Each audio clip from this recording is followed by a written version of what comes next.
गिरिनन्दिनि नन्दितमेदिनि विश्वविनोदिनि नन्दनुते गिरिवरविन्ध्यशिरोधिनि वासिनि विष्णुविलासिनि जिष्णुनुते भगवति हेशिति कण्ठकुटुम्बिनि भूरि कुटुम्बिनि भूरि कृते जय जय हे महिषासुरमर्दिनि रम्यकवर्दिनि शैलसुते।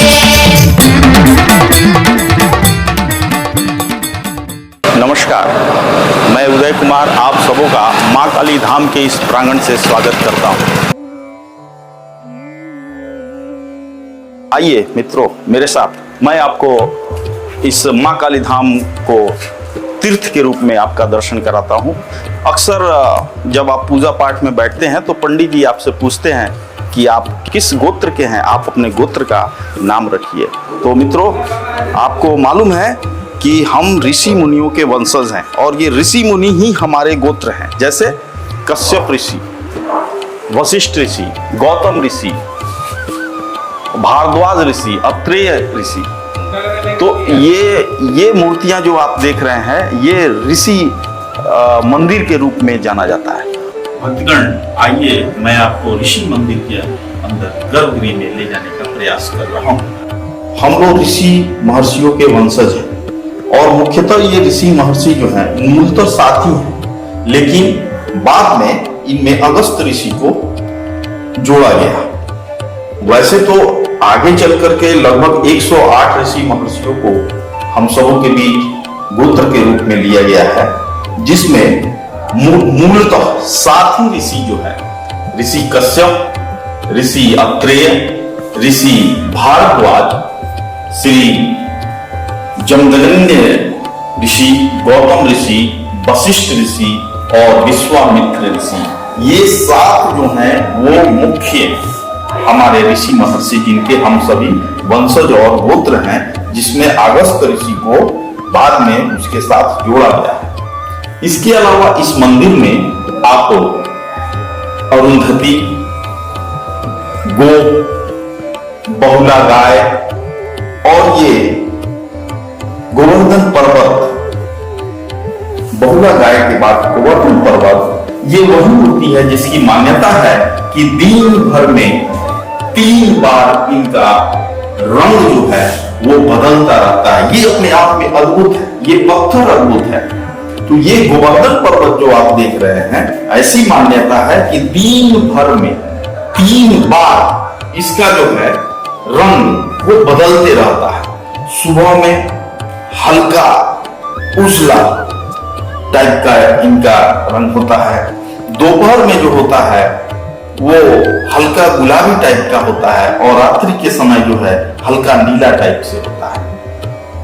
इसके अलावा आप यहाँ पे व्याघ्र के रूप में बाघ की मूर्ति और यहाँ पे आप 4 वेद, मित्रों मैं आपको बता दूं कि यहाँ पे 4 वेद, 6 शास्त्र, 18 पुराण, 60 नीतियां और 108 उपनिषद जो समाहित हैं, उनका यहाँ पे आप दर्शन कर सकते हैं। तो अपने आप में ये बड़ा ही दुर्लभ, बहुत ही दुर्लभ, जिसकी कल्पना नहीं की जा सकती, उतनी दुर्लभ संग्रह मां काली धाम के इस परिसर में आप देख सकते हैं। ये महाभारत के जो भी पात्र हैं उनका दर्शन आप यहाँ पे कर रहे हैं। श्री आग्नेय नमः, श्री स्वाहा नमः, श्री अर्जुनाय नमः, श्री भीमाय नमः, श्री नकुलाय नमः, श्री सहदेवाय नमः, द्रौपदी नमः। इसके अलावा भगवान ब्रह्मा जी का आप यहाँ पे दर्शन कर सकते हैं। माता सावित्री, माता वैष्णो, माता रौद्रया और माता मनसा देवी का दर्शन आप कर सकते हैं। तो ये समस्त प्रकार की देवी देवताओं का जो ये संग्रह है इस मां काली धाम में, वो अपने आप में अद्भुत है, अद्भुत है। और इस मंदिर की भी अपना जो इतिहास है वो भी अद्भुत है। मैं आपको अगली कड़ी में आपको बताऊंगा भगवान शिव परिवार के, उसमें आपको एक ऐसा शिवलिंग दिखाऊंगा जो जीवंत पत्थर है, वो साल में तिल भर बढ़ते हैं, इसलिए उनका नाम तिल भांडेश्वर नारायण रखा गया है। आप जब उसका दर्शन करेंगे तो जब आप तुलना करेंगे अन्य शिवलिंगों से तो देखेंगे कि वो शिवलिंग का जो ऊंचाई है अन्य शिवलिंग से काफी ऊंचा है, तो लगभग 400 वर्ष पुरानी ऐसी सिर्फ यहाँ और एक बगहा में भी आपको ऐसा शिवलिंग देखने को मिलता है जो साल में तिल भर बढ़ते हैं, तिल भांडेश्वर नारायण। तो आइए मैं आपको उधर की ओर ले चलने का प्रयास कर रहा हूं और आपको इस बीच मैं आपको एक अद्भुत वाटिका का भी दर्शन कराऊंगा। ये वो वाटिका है जो 26 जुलाई 2020 को दिन रविवार था और उस दिन आप देख सकते हैं यहाँ इस वाटिका से कुछ यहाँ से मिट्टी जो है वो राम जन्मभूमि अयोध्या के लिए गई थी।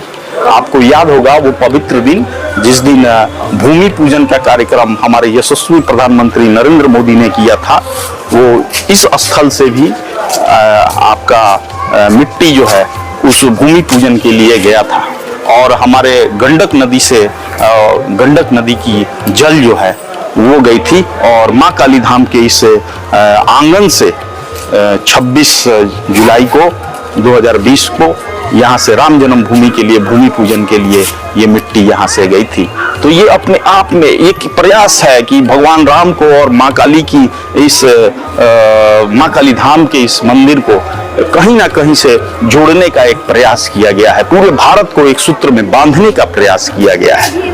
आइए मैं अगली कड़ी में आपको लेकर चलता हूँ। ये जो आप कक्ष देख रहे हैं ये गोपाल सिंह नेपाली का नाम आपने सुना होगा। गोपाल सिंह नेपाली जिन्हें गीतों का राजकुमार कहा जाता है, उनका इसी माँ काली धाम के परिसर में जन्म हुआ था और उनका अध्ययन भी इसी कक्ष में हुआ था। ऐसी मान्यता है कि जो भी बच्चे इस कक्ष में पढ़ करके निकलते हैं वो काफी अच्छे पद पे जाते हैं। मुझे याद है राजेश नाम का एक लड़का, वो आज भी एयरफोर्स का बहुत बड़ा अधिकारी है, वो इसी कक्ष से पढ़ करके निकला है। और आपको मैं बता दूं बेतिया राज्य के द्वारा ये एक व्यवस्था भी थी कि किसी एक विद्यार्थी को ये कक्ष जो है मुफ्त में उसको रहने की सुविधा यहाँ पे दी जाती थी। मैं आपको जिस कक्ष में लेकर के आया हूँ ये वही कक्ष है जहाँ गोपाल सिंह नेपाली का जन्म हुआ था। आप इस कक्ष को देख सकते हैं। अपनी इस उदासीनता, अपनी जो विरासत है शासनिक और प्रशासनिक उदासीनता के कारण जो मटिया मिली होने को तक पे है, ये जो स्थिति आप देख रहे हैं ये दिल के कहीं ना कहीं कोने में बहुत बड़ा दर्द छोड़ रहा है। आप देख सकते हैं ये चूती दीवारें, बारिश के पानियों से चूती ये दीवारों का मंजर आप देख सकते हैं। इनकी रख रखाव और इनकी विधि व्यवस्था, आखिर इस उदासीनता का कारण कौन है, ये एक अहम सवाल है। इतने बड़े हमारे धरोहर को आज किसकी नजर लग गई है? तो एक बार आप अवश्य सोचिएगा कि इसका जिम्मेदार